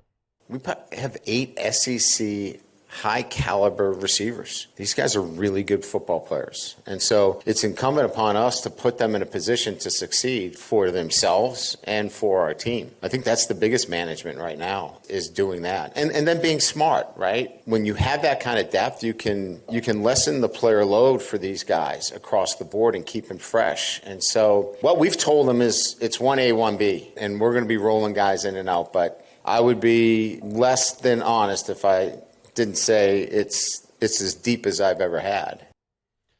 I don't know if there's a first-team All-American in the lot. I don't think Jamar Chase or Justin Jefferson or Odell Beckham is on this crew. I don't know that somebody with the raw tools of like Ruben Randall is on this crew. Michael Clayton. Certainly not Josh Reed. But I think that they have a lot of really good players who are very difficult for college players to cover. And when you have that kind of depth, it does two things. One, it gives you a bit of an insurance toward injury. I would struggle to point to one guy on that wide receiver core that if he got hurt and missed 6 weeks, they just couldn't replace him. Like they just couldn't. I would struggle to find. I don't want to lose Aaron Anderson for 6 weeks, but like I think they could do okay if they sent out Barian Brown, Chris Hilton, Xavion Thomas, Kyle Parker, and Nick Anderson. Like, if Aaron Anderson went down. If you lost the vertical threat that was Barian Brown, I think Chris Hilton could pick you up there. Chris Hilton's been hurt a lot. If he went down, I think Barian Brown has a very similar skill set. It insulates you from injury. It also doesn't really allow for a secondary to go ahead and make sure they're doubling that guy. Like, I remember this very vividly. If you remember the 2011 team, and I often reference 2011, which I know now is 14 years ago, but I reference them because that was my first team that I covered full-time, and it was such a great team, and I feel like it does, when I say the names, they do resonate to a lot of LSU fans because it was such a magic ride. And it applies here because Ruben Randall was so much better than everybody else they had on that receiving corps. So much better. That, like, you could try to take him away. And I interviewed in a press conference, not a one-on-one, Nick Saban in New Orleans previous to that national championship game, and I said, how big a deal is Ruben Randall, their offense? And he went on a coach-speaky answer, but one that suggested, like, yeah, we know, and we're going to make sure he doesn't do any damage. And he didn't in Tuscaloosa, and he didn't in the Superdome, and LSU didn't score a touchdown in either game. Odell Beckham became a superstar. He was a freshman on that team. He wore 33. He had the great catch against Kentucky, but like he wasn't a huge playmaker for that team. He was an ancillary piece. Jarvis Landry didn't play a lot for that team. And you had like James Wright and Kadrian Boone on that team that were nice players, but certainly weren't Ruben Randall's caliber. And so you could theoretically like just shadow your whole defense and shade it over that way. You can't do that on this team. Like, who are you taking away? Who's markedly better than the next guy? If we're going to like I'll just throw hypotheticals out there. Maybe this is for a younger demographic, but like if I'm going to put Madden ratings on it, like I just think LSU's got a ton of guys who are like between 84 and 92. I don't see a 99 out there that nobody can cover, but you've got 8 guys that you got to deal with. And that's a really good way to build a wide receiving core.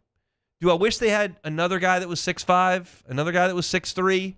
Sure, but that's cherry picking. They've got just about every skill set that you would want to use. And one of those skill sets they couldn't use last year was the vertical passing game. And Brian Kelly talked yesterday about the vertical threat being there. We've got guys that can run. Chris Hilton is healthy. He's had a great offseason. He's much more assertive as a player as well. And then Barry Brown. You've got two guys that can play that X position that can run past anybody, whether it's a go, a post, a dig. And that is an incredible weapon. And it allows us, as I said earlier, is to lower the player load. They're A and B, right? They're going to get a lot of touches and a lot of snaps. And then you add Aaron Anderson, who's the ultimate playmaker.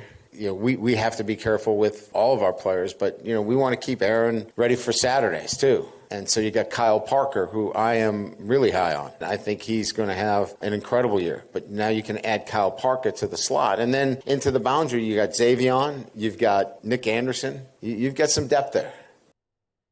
It's a good group. And what we're not talking about here is Trey'Dez Green, who I would just kind of lump into that group. Like, he's got to do some other things. He's going to block a little bit more than Xavion Thomas is. He's going to block a little more than Kyle Parker is. He's going to block a little more than Nick Anderson is. And in all that answer that we just gave, he didn't mention Destin Hill either, who was the star of yesterday's practice. So it's a loaded group. There's no two ways about it. And then it comes down to my point that I'll probably have to have an introspective discussion at some point in my office before I get on the microphone and go, hey, don't do that today. But I feel the urge to do it just about every time I talk about the offense in whatever position it is. If I'm talking about Caden Durham and Caleb Jackson, if I'm talking about Nussmeier, if I'm talking about Trey'Dez Green and Bauer Sharp, or what, the offensive line. You can't use any of these guys if those guys don't do their job. And that's the negative side of this. The positive is if they do, which they did in the bowl game, look out. Because I would not like many defenses' chances of running around with these guys for 4 quarters. For a drive, sure. 4 quarters, that's going to be a lot to ask. And I just feel like that's going to be a real strength of this LSU team and an exciting one. They went out and spent a lot of money on this transfer portal haul, no question. And now it's just about time to pay that off here with those wide receivers. So, interesting stuff there from Brian Kelly, and we'll continue to talk LSU football as fall camp moves forward. I saw a post earlier today that said, please stop calling it fall camp. July is not the fall. And that's a fair point. It's a fair point, but it's just the vernacular that we've always used, so we continue to use it. Fall camp continues tomorrow. We'll see him on the Ponderosa on Saturday morning. Sagrera Farms brings you our Thursday shows each and every week. By now, you know some of the finest beef in the country comes from just outside Baton Rouge. And if you would like to taste some of the finest beef in the country, you can get it 2 places. You want one steak? You can go to Supper Club. They got it. Sean Supply Supper Club with some of his best stuff from the farm. If you want to fill your freezer and have ground beef and have ribeyes and fillets and skirts and flanks and hangers, rump roast. He sent me a picture of a rump roast today. It looked marbled like a ribeye. It's the stuff you usually ground up for ground beef. It was incredible looking. If you want that, you got to call my guy Sean Sagrera at Sagrera Farms. I give you his number every week. If you're interested in prime Angus beef, Supper Club got Sagrera? Sagrera Farms has Sagrera. 225-719-1723. 225-719-1723. Call Sean, say, hey, I heard Hunt talking about the beef. I know it's going to be ready here in the next couple of weeks. I'd like to put my name on that list to make it happen. Sean's happy to talk you through it. Just give him a call. It's Sagrera Farms. I bring you our Thursday shows each and every week. When we come back, LSU head baseball coach Jay Johnson next. The Hunt Palmer Show. There it is, the extra mile. On the border of expected and extraordinary for those willing to go further. Like vans customized for work or play. With safety and tech to keep you connected. Supported by a 5-star sales, service, and finance team. And backed by the 1-star you know. So go the extra mile. It's never crowded because so few have what it takes to go there. Mercedes-Benz Vans. At Sunshine, we know what you see when you look at your land. Where others may see dirt, you see the foundation you've built your life on. This, it's hallowed ground. It's past, present, and future. We're proud to provide quality John Deere equipment to help you maintain the land you love. Check out our current promotions and learn more about what it means to be powered by sunshine at sunequip.com. It's not just a game, it's a religion. You've got your team colors, team swag, and now your very own website. LouisianaSports.net. Everything LSU, Saints, and Pelicans. Sports on demand. In-depth coverage by sports writing pros with continuously updated news. And with the LouisianaSports.net newsletter, you get pinged directly with top trending stories. Best of all, now and always, no paywall. It's free. LouisianaSports.net. Powered by 104.5 ESPN Baton Rouge. Your home for Louisiana sports. Hi, this is Beth Serena. Welcome to my pool.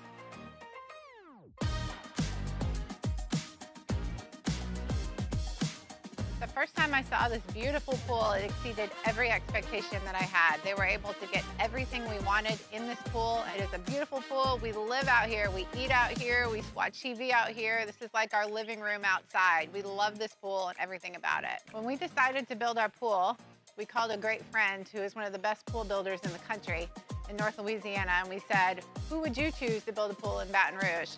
And without a hesitation, he told us Russell Pools. He said their history, tradition of great builds, great pools was unmatched. So of course, who did we call? Russell Pools.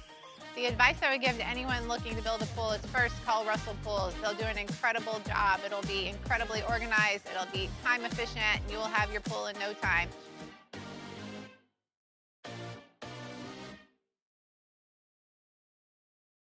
BRAC teamed up to reimagine your parks, and you imagined big. With your help, we went to work, creating 12 beautiful community parks across the parish. A family-sized water park, miles and miles of trails, and parks just for your dogs. There are more places to splash, to explore, to run wild, and even soar. You imagined, we delivered. Gold. BRAC, your #1 park system in the nation.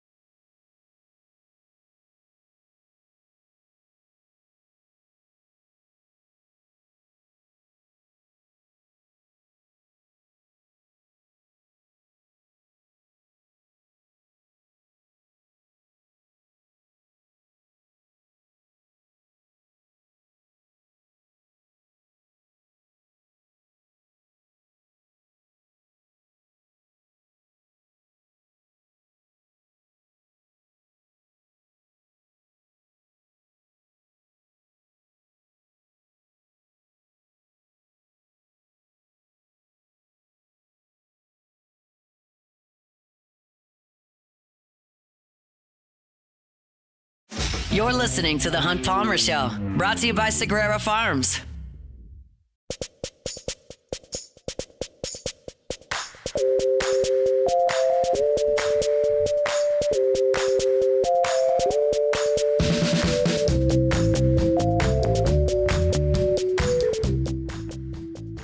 Of course, LSU football started up fall camp yesterday, and the off-season, quote-unquote, for us in this radio gig was pretty short because LSU baseball got it all the way through June. Football starts up into July. We like that a lot, so we'll hope we can make that a bit of a habit around here. It tends to be. Jay Johnson, the architect of that baseball team, the 2025 national champs, good enough to give us a little bit of time here on this Thursday. Coach, we appreciate that time. How are you? Doing great. How you doing, Hunt? Doing quite well. You've been doing this a long time. I would imagine most Januaries look pretty similar. Most Octobers look pretty similar. Are you used to this July schedule yet? I love the short window between the end of the previous season and school starting. So if we can keep it around 48 days, that's ideal. It's a little crazy, but give me that problem every year. Yeah, for sure. Look, I think that the emphasis, just looking from the outside on the transfer portal, when you put this next team together, looked like it was on the infield. Was that your priority, and how do you feel like y'all kind of restocked the shelves there? Yeah, it was one priority. I think what I've learned is, you're not getting to Omaha or winning a national championship like we've done in 23 and 25 without future major league players, and that starts at the MLB draft. And when you win one, you're just moving a lot of guys on, and we certainly did again with I think it was 9 players drafted and 10 signing pro contracts, and 3 of the 4 everyday infielders moving out, and they did a great job. I think we broke the LSU record for fielding percentage this year. It's something I'm proud of, and we had to go to work on retooling that thing, and I think we did a good job, and really excited about the guys that we got. I want to talk a little bit about defense with Simpson and Dardar specifically. I know they both had phenomenal offensive years, but kind of what do you see as their defensive skill set? Yeah, we're going to work through that in the fall. I actually texted all the infielders 2 days ago and said, hey, we're about 1 month away from starting skill instruction on defense, and we're going to take a lot of reps, and you need to make sure you're in physical shape to be able to handle that, because we have some finding out that we need to do. I'm not going to box ourselves into anything without seeing those guys, and we'll have a full fall, and that's going to be a big priority, is seeing where the pieces go. John Pearson swung the bat pretty well from far away, it looks like, in the Northwoods League. What have you seen from him this summer, and what could he potentially do defensively? I know he was a right-handed bench bullet for you this year. Yeah, it'll be in the third base, first base type mix for John. I thought he improved a lot defensively over the year. You don't get to see it if he's not in the games, but the skill work, early practice type stuff, I thought he did a good job. So he wants to be on the field. So if he can be good at third, good at first, there's a more window to do that. One more piece from the returning team here. Zach Cowan is going to be back for you. How big a deal is that? And kind of what do you see as his role on the next team? Well, it's very big with Zach. You're talking about a guy that, outside of probably those 2 starters, was just as important to our success as anybody. First team All SEC, pitched in a ton of wins, pitched in a ton of high leverage, close SEC games successfully. So I'm very proud of him for holding his line with pro baseball in the draft, and he's obviously been a successful starter, had a successful start in Omaha, so he'll have every opportunity to do that. I think he can do that, and if we have to put him in the role that we did this year, we know he's really good at that too. But excited to get a lot of pitches and a lot of outs out of Zach, and really happy to have him back in 2026. There was a time where losing 6, 7, 8, 9 high school signees out of a class would be kind of crippling to the back end of a program. It would probably necessitate like junior college down the road. Are you allowed to recruit a little bit more aggressively in terms of the level of high school talent, knowing that, hey, if I get a little bit aggressive and we lose a little bit more, the portal's there for me to maybe supplement that?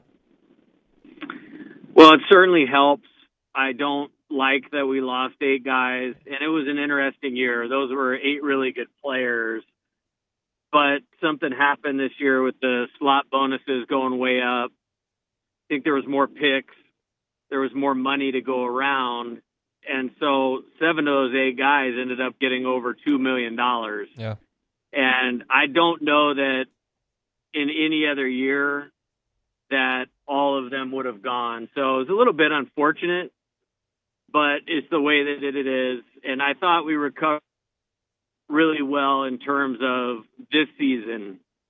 Now it'll require another effort next year to cover what those guys' production would have been in their sophomore year. I know you were excited about Omar Cerna as well as William Patrick not being picked and being part of the program moving forward. What can you tell us about those 2 guys from your high school class?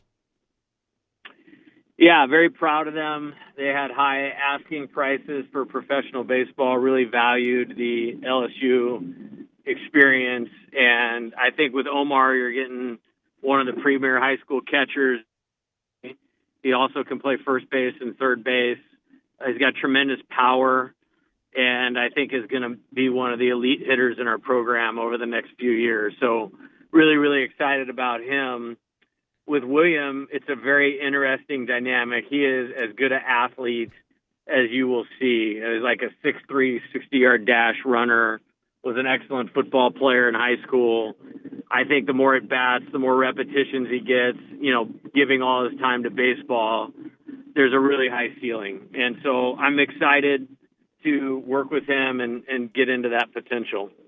And last one, I'm kind of looking at the summer ball stats, and that's all I'm looking at. I don't see a lot of video, but Maverick Rizzi's numbers are really, really good on the Cape. What have you noticed from him, and have you spoken with him? Kind of how do you feel about his development in his second year? Yes, I went up there actually, and I saw one of those outings, and I thought he looked exceptional. My expectation is he will be one of the most important pitchers in the program next year, whether that's starter or one of those two guys you're going to at the end of the game, kind of like Cowan and Evans were for us this year, or Chase Shores at the end. I think he will be one of the best pitchers in the country this year, and really excited for Maverick. And we got a lot of productivity out of him in a freshman season. He led our team in appearances, and I see him only building on that success. Coach, I'll let you go. I know you got a ton to do, so I appreciate a little bit of time, and we'll catch up during football season. All right. All right, looking forward to it. Thanks, son. He's Jay Johnson, national championship head coach of your LSU baseball squad. Did a great job in the transfer portal, and that team, as I've told you many times, as I look at it, you need some guys to take steps, as you always need those young guys when they're kind of graduating, as to use a Skip Bertman term, to that next level in the program. You need those guys to take steps. Maverick Rizzi is certainly one of them. And you need that, but as far as like the core of what's going on, what Curiel is, what Milam is, what Brown is, what Stanfield is, what Kason Evans really is and even can be with that next step. We mentioned Cowan there, and then you've got some exciting guys in this class that are going to come in.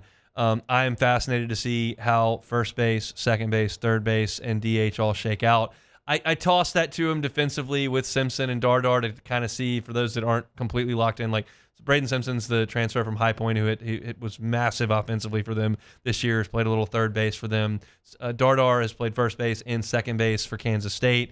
You've got John Pearson. You go to High Point and bring in a big left-handed bat. Like, there's just a lot going on there, and I realized when I asked the question that he's probably not going to be very committal, because that's just generally the way that he is.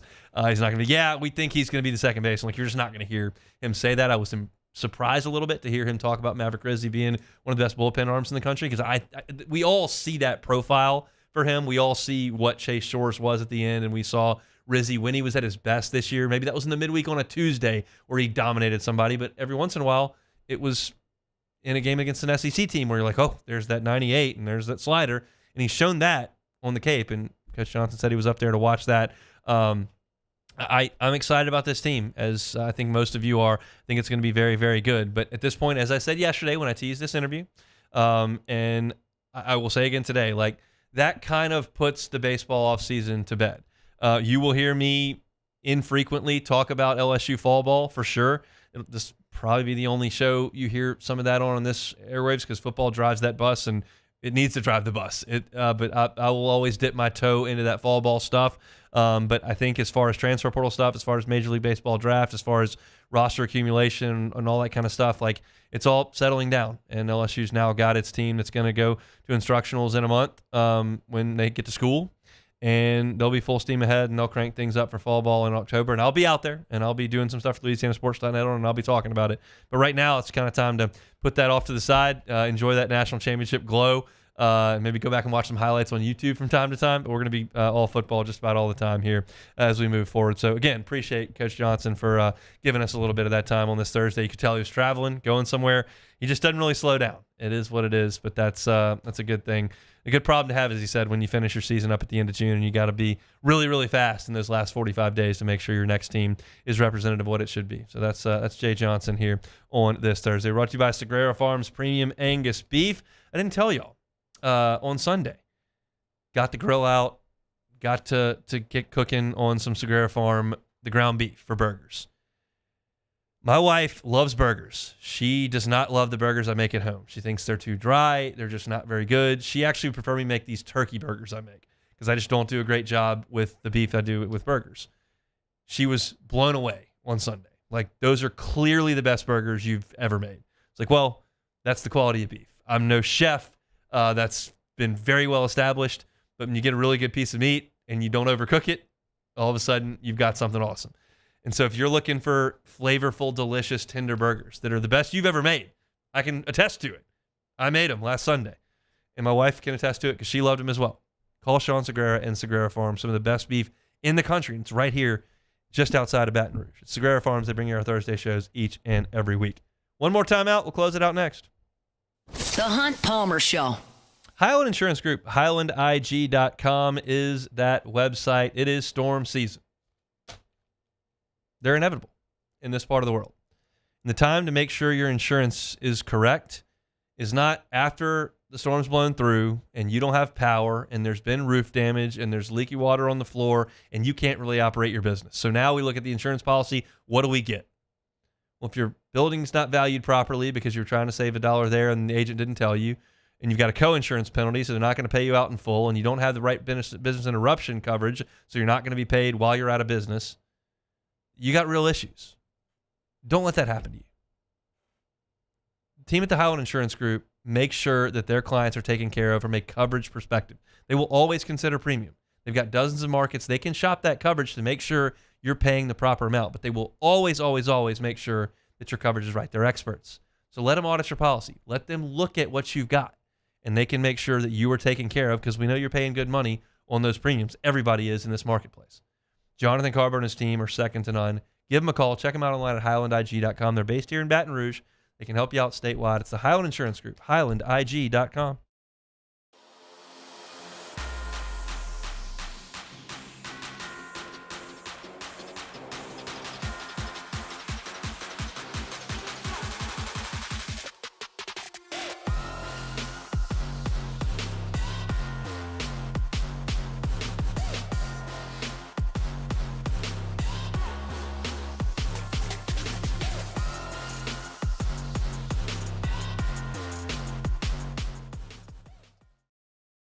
We're Rev Business, a local provider with nearly 90 years of experience.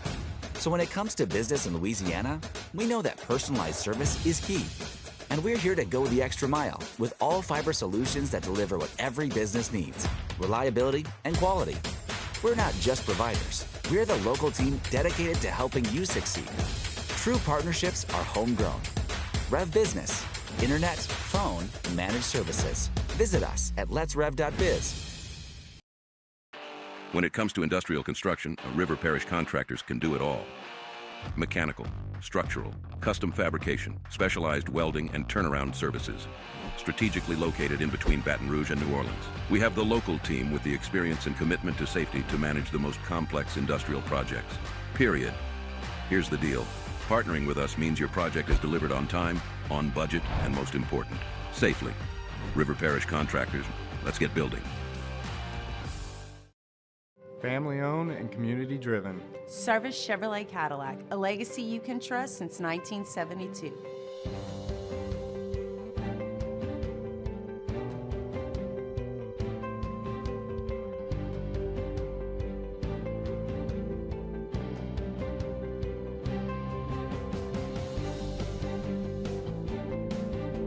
Service Chevrolet Cadillac, our family serving your family. For over 50 years. At Luba Workers' Comp, our journey began over 30 years ago with a simple belief: our clients come first. At Luba, our business has always been focused on people, not policies. Through every success and challenge, we've continued to grow because we've stayed true to our values, committed to providing you with genuine dependability. Because your well-being is more than a priority. It's our purpose.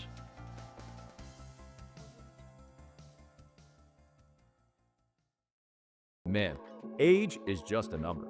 Don't let it dictate how you feel. Goodwood Men's Sexual Wellness has anti-aging services that can help you look and feel your best. Visit yourgoodwood.com and discover a renewed sense of vitality.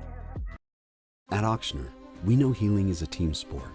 That's why we've partnered with world-renowned orthopedic surgeon Dr. James Andrews to create the Ochsner Andrews Orthopedics and Sports Medicine.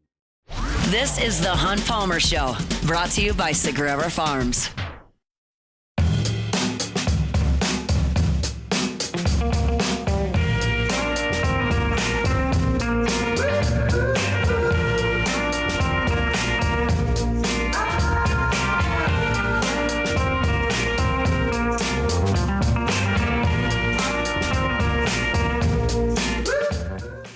I feel like the shows are moving really quickly this week. I don't know if that's because it's football and we're actually talking about stuff that actually happened. Yeah, but we were talking about this before the show. It feels like this week has gone by slow, though, a little bit. I'm feeling like the week's almost in the rearview mirror. And that's an interesting thing for me to say because I'm like technically, and I use air quotes here, I realize I'm not exactly splitting the atom, but I am working on Saturday. We're going to be out of football practice, I think, at 9:30, and then they have player interviews at noon, so I'll do practice report, and then I'll do player interviews. And like I'll, quote-unquote, work from 9:30 till 1:30 or 2 on Saturday. So it's not even like a full, like, just blowout weekend, even though I might play golf on Sunday. But I feel like we're moving right along here. I'm thinking maybe tomorrow, maybe Monday, go check in on the Clemson Tigers. I'm thinking that's going to be in the next couple of shows. And then I'm excited to get out there. I think Saturday we're going to get a good look at LSU. We're going to see the full workout, so Monday's show should be pretty loaded from that perspective. But we'll still find some things to talk about tomorrow. Preston Guy will be with us from TigerBait.com to talk LSU. I don't know if he's been out to a practice yet. I did not see him yesterday, and I didn't go today. So we'll see what Preston's got to say about all of it. But we got to finish the show today with some Take It or Leave It. Take it or leave it. Take it or leave it. Presented to you by Flight by Yingling, the next generation of light beer, crafted by America's oldest brewery. Today's hottest stories in sports, news, and sometimes even Hunt's life. The question is, will he take them or leave them? Flight by Yingling, the next generation of light beer. You want light and refreshing during the summertime with your beer, but you want that real beer flavor, Yingling Flight is your answer. In these slim cans that I got here on the set, you're talking 2.6 carbs, talking 95 calories. Awesome, awesome stuff. Brewed by the oldest brewery in the United States, and it's still family owned and operated here over 100 years later. Yingling Flight, the next generation of light beer. All righty, first one here. 2 hours to the deadline, Hunt. The Cubs will get a starter. Take it or leave it. Take it. They're gonna do something, but it looks like it's gonna be real minor. Bieber slipped through their fingers. That's the one they really needed to make happen. Yep. I don't Mackenzie think Gore's there, realistic. but They're not trading their top prospects. So Look, I know this is obviously not going to be exciting, but you're still. I get why the Cubs are doing this. You still have Jameson Taillon who's going to come back. He's been pretty good this year. You've got Javier Assad that maybe will be back for the playoffs. So you've still got some guys that should come back. Or Jed knows this team's not good enough without Steele. He's not mortgaging the future because he just got a contract extension, and he's just going to play safe and then load up back next year. Maybe. I think either. Now the attention goes to Kyle Tucker. Yeah, I think either of those are potential answers there why we're not seeing anything. But all right, moving on. This is interesting. I've been seeing some stuff on Twitter about this, but there have been some not-so-secret meetings between LeBron James and Maverick Carter, his business associate, with some other big-name NBA guys, namely Nikola Jokic. His European agent met with LeBron and Maverick Carter on a yacht, apparently, and this was just out in the blue. They kind of wanted this to be known. Sources are saying that they're trying to launch a new global basketball league backed by Maverick Carter. Global basketball league. Take it or leave it. Leave it. Leave it alone. Why do we have to do all this stuff? I feel like what we got going is okay here. Why do we have to screw everything up because everybody wants to make more money? I don't get it. We don't need the XFL. We don't need the Global Basketball League. We have a basketball league that has all the best players from around the globe in it. We do. They play 82 games, Yep. and they play playoffs for like 4 months, and they crown a champion, and they call him the world champion. That's true. We don't need anything else. We got it figured out. It's all yeah, good. You're right, Hunt. We've got guys that I've never heard of making $40 million a year. The league is fine. We don't need another league. You're just missing one thing there, Hunt. What's that? Money. There's I'm money not to be missing it. made. I mentioned it. Okay, but I'm just saying, of all that you said made perfect sense, except for the fact that it will not stop anyone. If Maverick Carter wants to make a bunch of money, go play Live Golf.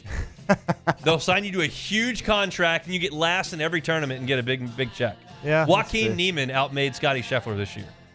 That's a good league. Good investment by the Saudis. Last one real quick. Dorks. Jaden Daniels talking about his game this year, says that he noticed a night and day difference from his second season. Jaden Daniels, an MVP candidate this year. Take it or leave it. I'll take that. I'll take it. I wouldn't bet it, but I'm sure the odds The odds are will probably be decent. good. It's very possible. There are some that are projecting a little bit of a Regression, fallback year yeah. for the Commanders. It all really came together for them last year. I hope not. I enjoyed the heck out of watching them. I like the fact that there's an AFC quarterback and an NFC quarterback that I'm invested in. You got to get a jersey for the Commanders now. I won't get a jersey. I'm not a jersey guy. Okay. But I can get a shirt, polo shirt or a yeah. hat. That'll work. I got my Bengals polo. Well, that'll make Matt mad. He'll get real cranky at me. He'll throw my stuff all over the floor, but that's okay. Still get to keep my Bengals shirt. Speaking of Matt, he's going to drive you home next on After Further Review from Court to Table. Getting ready for the Hall of Fame game tonight there in Canton, Ohio. That'll do it for us. If you missed any of the show today, catch it on demand wherever you find your sound. Hunt on LSU for your LSU. Hunt on Saints for your Saints. We're back tomorrow, same time, same place to close up the week on The Hunt Palmer Show. The Hunt Palmer Show.